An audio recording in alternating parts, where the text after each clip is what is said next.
Hello friends. So now we will discuss question number I think 8 of GS mains paper 2. So question number 8 is about the fourth industrial revolution. So UPSC is asking about the impact of fourth industrial revolution in terms of the governance which is being done in the country. So UPSC is asking the fourth industrial revolution impact on the governance and thus making the e-governance as part of the governance in the country or being done by the government. So the topic is fourth industrial revolution has made e-governance as critical part of the government. E-governance. Okay. So now fourth industrial we should to attempt this question we should know about the fourth industrial revolution. What do you mean by fourth industrial revolution and the e-governance? So we will discuss fourth industrial revolution. So to understand the fourth industrial revolution, we must understand the different other previous industrial revolutions, that are first, second, and third industrial revolution. So first industrial revolution is about the mechanization of production. So first industrial revolution, second industrial revolution, and third. So this is about introduction of machines, है ना? Machines का introduction जब हुआ, जो manual काम था वो machines के द्वारा होने लगा. फॉर एग्जांपल जैसे टेक्सटाइल, जो आप कपड़ा मैन्युफैक्चरिंग होती थी वो मशीन्स के द्वारा होने लगा. या फिर जो आप ट्रांसपोर्ट है, कम्युनिकेशन है, हेल्थ है, तो हेल्थ सेक्टर या डिफरेंट सेक्टर्स जहाँ पे मशीन्स के द्वारा जो है ह्यूमन इंटरवेंशन को कम किया गया या ह्यूमन का टच को रिड्यूस किया गया by with the help of machines. So introduction of machines, or you can say mechanization of production in different departments like transport, mechanization of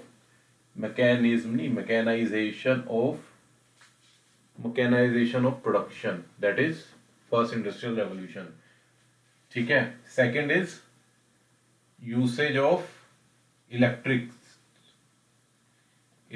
power, electricity का use in mass production. ठीक है, machines तो आ गई, but machines भी अभी electricity नहीं है, तो मशीन्स को भी आपको हाथ से ऑपरेट करना है.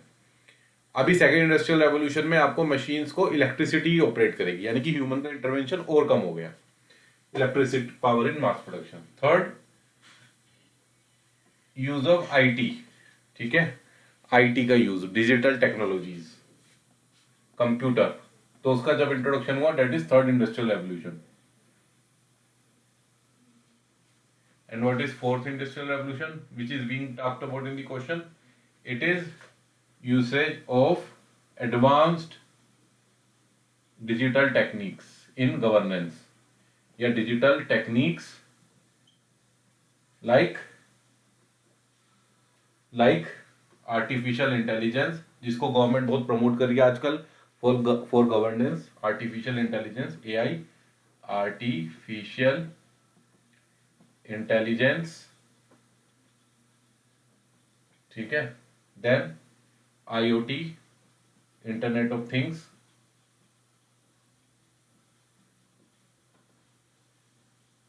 ब्लॉकचेन,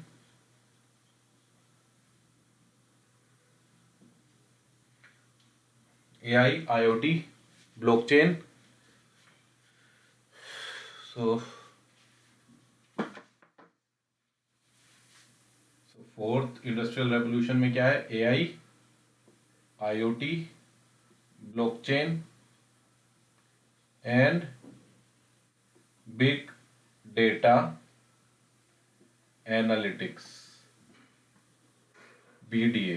तो बेसिकली ये सब जो टेक्नोलॉजीज हैं जिसकी वजह से गवर्नेंस आसान हुआ, जो कि गवर्नेंस जिसमें बहुत सारे जो करप्शन का इश्यूज था, डिलीवरी का इश्यूज था, आइडेंटिफिकेशन का इश्यूज था, इम्प्लीमेंटेशन का इश्यूज था, तो बहुत सारे जो इश्यूज थे गवर्नेंस में, स्पीड का इशू था, तो ये सब टेक्नोलॉजीज की वजह से गवर्नेंस बहुत इजी हुआ. तो बेसिकली हमें आंसर को टारगेट करना है कि how these technologies are being used by the government in supplying services, delivery of services to the common people. तो हम ये एक बार देख लेते हैं।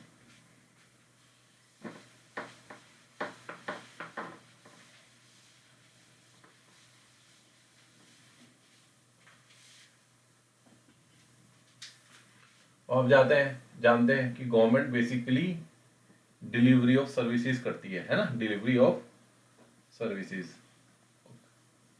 कैसी सर्विसेज? Welfare services. वैसे तो सब प्राइवेट सेक्टर करता है, बट वेलफेयर गवर्नमेंट का काम है करना, इनइक्वालिटी को खत्म करना, वेलफेयर करना कॉमन मासेस का, ठीक है, वल्नरेबल सेक्शंस को अपलिफ्ट करना, that is the job of the government. ठीक है, अब गवर्नमेंट इसके लिए कैसे करेगी? अब जैसे फॉर एग्जांपल अब हम टेक्नोलॉजीज की बात करते हैं, AI, that is artificial intelligence. Now how upliftment of vulnerable sections। ठीक है, अब आर्टिफिशियल इंटेलिजेंस है तो इसका कैसे यूज होगा आर्टिफिशियल इंटेलिजेंस का?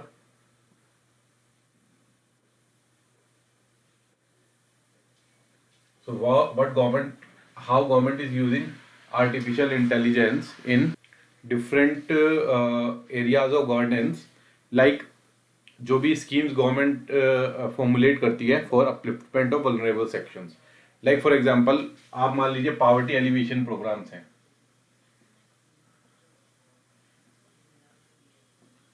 इसमें आर्टिफिशियल इंटेलिजेंस यूज हो सकते हैं ना, इसके अंदर आर्टिफिशियल इंटेलिजेंस। अब कैसे यूज करते हैं वो डिटेल में हम ज़्यादा नहीं जाएंगे, बट मैं थोड़ा मैं आपको समझा देता हूँ ना। आर्टिफिशियल इंटेलिजेंस क्या होता है कि बेसिकली आपको इंटेलिजेंट एक सॉफ्टवेयर है जो कि which is being analysing the data which is being there in the database. या for example poverty alleviation programme है। अब पॉवर्टी एलिवेशन प्रोग्राम जो होता है बेसिकली जो जितने भी बेनिफिशियरीज हैं जो कि बिलो पॉवर्टी लाइन है, उनके लिए गवर्नमेंट क्या करती है पॉवर्टी एलिवेशन प्रोग्राम में, पॉवर्टी कैसे एलिवेट करती है। लाइक फॉर एग्जांपल गवर्नमेंट जैसे मान लीजिए जनधन योजना है, जनधन योजना, तो इसमें गवर्नमेंट ने अकाउंट्स खुलवा दिए लोगों को, ताकि जो पुअर पीपल हैं उनके अकाउंट्स अगर रहेंगे तो they can be participant in the main stream governance और मेन स्ट्रीम सोसाइटी और मेन स्ट्रीम सिस्टम। तो वो पार्टिसिपेट कैसे करेंगे बैंकिंग सेक्टर में, उनको गवर्नमेंट कैसे वेलफेयर देगी? अगर उनके अकाउंट खुलेंगे तभी गवर्नमेंट उनको जो है उनको स्कीम्स प्रोवाइड कर सकती है। या फिर जनधन योजना हो गया, या फिर आपका हो गया डिफरेंट प्रोग्राम्स लाइक गवर्नमेंट जैसे पीडीएस सिस्टम चलाती है, पब्लिक डिस्ट्रीब्यूशन सिस्टम, जिसके माध्यम से गवर्नमेंट इनको फ्री सब्सिडाइज ग्रेस प्रोवाइड करती है। तो अब इसमें क्या है, एआई आर्टिफिशियल इंटेलिजेंस यूज कैसे करेंगे ये लोग? ये डिलीवरी करने के लिए, सर्विसेज की डिलीवरी अगर ये करना चाहते हैं तो आर्टिफिशियल इंटेलिजेंस एक्चुअल आइडेंटिफाई करेगा कि रियल बेनिफिशियरीज के कौन है और जो कि रियल नहीं है, अनरियल बेनिफिशियरी है, उनको एक्सक्लूड कर देगा। So basically use to inclusion and exclusion of real beneficiaries and exclusion of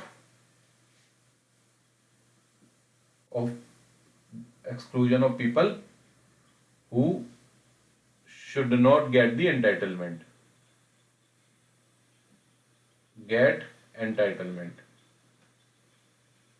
So basically artificial intelligence से, मतलब सॉफ्टवेयर के अंदर आर्टिफिशियल इंटेलिजेंस से आप रियल बेनिफिशियरीज को आइडेंटिफाई कर सकते हैं। उसके अलावा जैसे इन्होंने क्या किया कि जनधन योजना में अकाउंट्स को आधार के साथ लिंक कर दिया,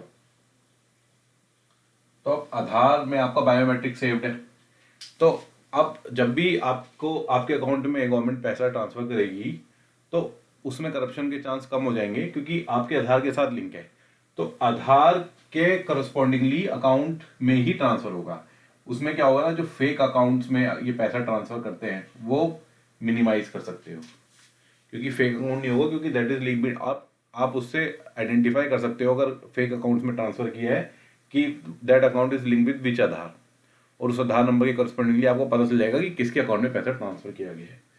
तो आर्टिफिशियल इंटेलिजेंस को यूज करके इस तरीके से आप डिजिटल जो सिस्टम होता है उसको इजीली मैनेज कर सकते हो, या फिर रियल बेनिफिशियरीज को आइडेंटिफाई कर सकते हो। उसके अलावा इस टेक्नोलॉजी को यूज करके ये लोग क्या कर सकते हैं, आर्टिफिशियल इंटेलिजेंस को यूज करके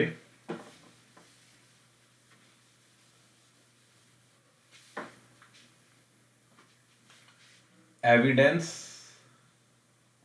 बेस्ड पॉलिसी मेकिंग कर सकते हैं।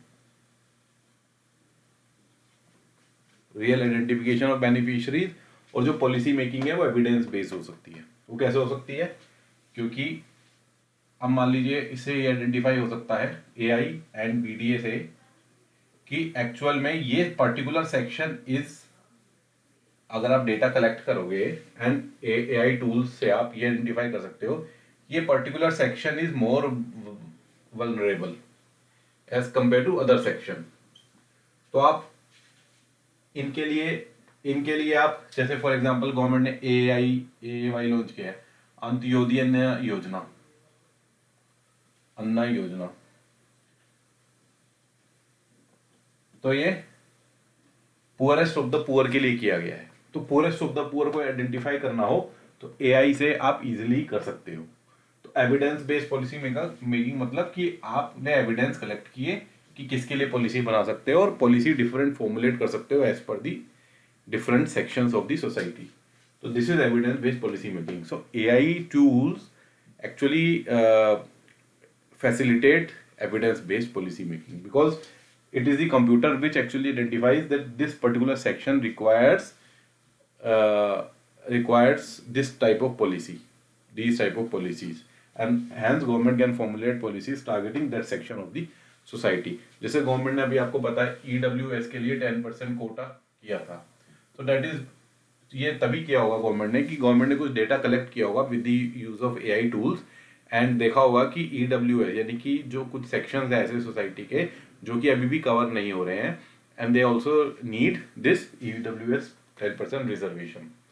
तो बेसिकली आर्टिफिशियल इंटेलिजेंस इस तरीके से गवर्नमेंट को पॉलिसी मेकिंग में और आइडेंटिफिकेशन ऑफ बेनिफिशियरीज, ताकि एक्चुअल जो आपकी जो स्कीम है उसको प्रॉपरली टारगेटेड किया जा सके, यानी कि एक्चुअल जो टारगेट है उसके ऊपर वो इम्प्लीमेंट प्रॉपरली की जा सके। That is being, so these type of tools are being used to formulate evidence based policy making. उसके अलावा हेल्थ सेक्टर में जैसे गवर्नमेंट अभी आयुष्मान भारत योजना चला रही है जिसमें 5 लाख तक की आपको इंश्योरेंस मिलेगी, आप ट्रीटमेंट जो है करा सकते हो पुअर पीपल के लिए। ये आयुष्मान योजना लॉन्च किया गवर्नमेंट ने। अब नाउ इस एआई टूल से आप ये आइडेंटिफाई कर सकते हैं कि किस टाइप की डिसीजेस,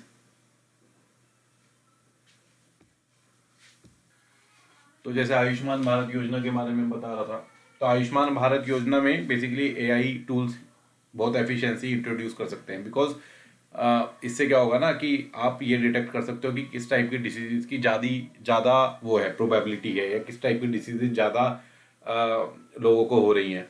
तो आप टारगेटेड स्कीम्स चला सकते हो, या फिर आयुष्मान भारत को भी एफिशिएंटली अगर आपको करने के लिए एआई टूल्स को आप यूज़ कर सकते हो, जिससे आप अर्ली डिटेक्शन कर सकते हो डिसीज का। So using AI tools you can diagnose the disease early, early diagnose कर सकते हो डिसीज का, और साथ में आप डिटेक्ट कर सकते हो कौन सी डिसीज है और कौन सी डिसीज ज़्यादा जिसकी प्रोबेबिलिटी ज़्यादा है लोगों को होने की, उसी हिसाब से आप स्कीम्स लॉन्च कर सकते हो targeting that disease. And Ayushman योजना में आप ज़्यादा एफिशिएंटली योजना इम्प्लीमेंट कर सकते हो by diagnosing the disease at an early stage, ठीक है ना, और इमेज डायग्नोस्टिक्स करके डायग्नोसिस ऑफ इमेज डायग्नोस्टिक से आप अर्ली डिटेक्शन कर सकते हो डिसीज का, या फिर योजना को इम्प्लीमेंट करने के लिए टारगेट डिसाइड कर सकते हो कि भाई जैसे फॉर एग्जांपल आप, जैसे मैं बताऊं, जैसे मान लीजिए किसी बंदे को काला आजार हो गया है and is admitted in hospital under Ayushman Bharat योजना। सो अगर आप वो हो, if you have AI tool, so you can diagnose this disease at an early stage, है ना, at an early stage, plus using AI tools you can reduce the expenditure. Okay, thus you can provide low cost healthcare, you can reduce the expenditure.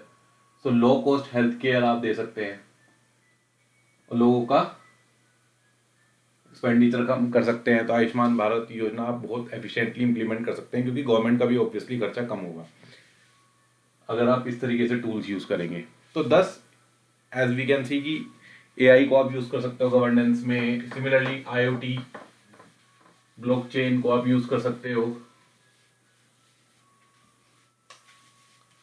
IoT blockchain that can be used, जैसे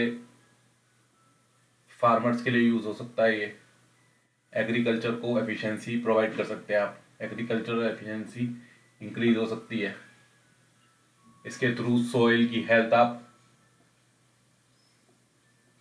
इन tool से आप soil की health to detection of soil health, है ना, and probability of pests आप बता सकते हो फार्मर्स को, सोइल हेल्थ बता सकते हो। इससे आप एग्रीकल्चर एफिशिएंसी यूज कर सकते हो इन टेक्निक्स को यूज करके, आईओटी ब्लॉकचेन टेक्निक्स को यूज करके। आप इसके अलावा गवर्नमेंट की जो डिफरेंट स्कीम्स हैं, फॉर एग्जांपल ब्रॉडबैंड कनेक्टिविटी की स्कीम है, broadband connectivity to all villages by 2022, ठीक है ना।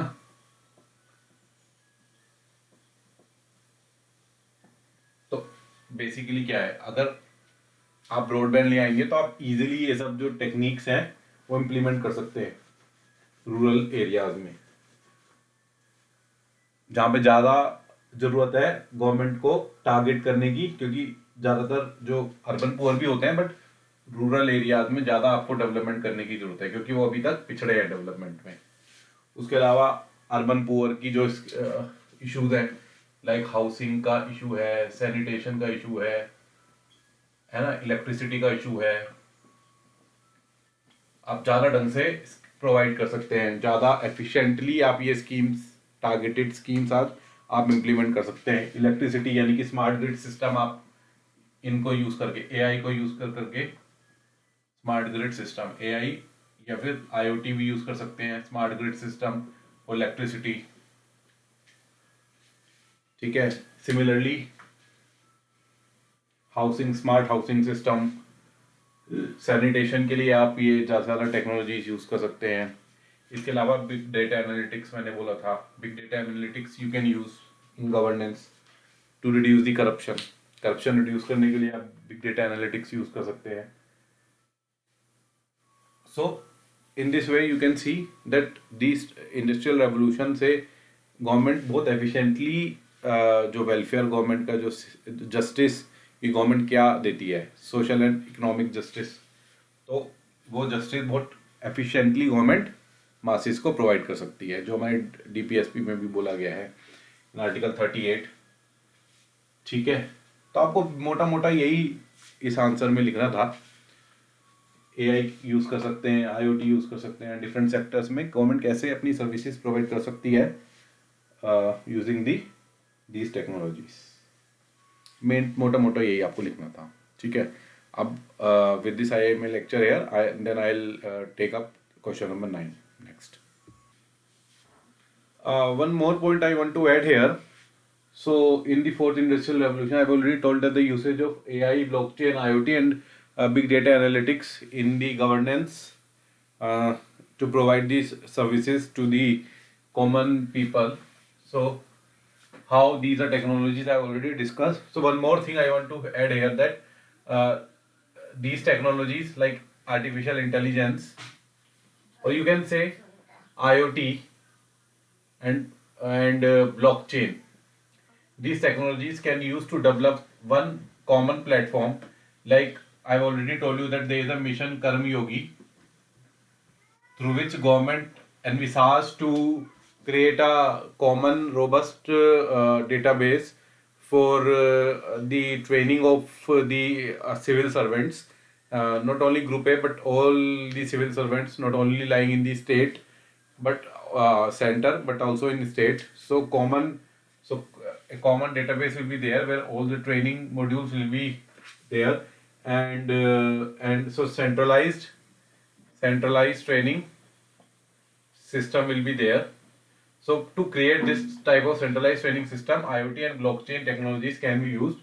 So if any for if whenever any person occupies any seat which is in the civil services domain, so that person will be trained as according to the expectations uh, of the service which is going to provide to the common masses through that seat. So the person will be trained as per the training module provided in the centralized training system. So through Mission Karmyogi, every person will be trained as per the seat, according to the seat which he is going to occupy.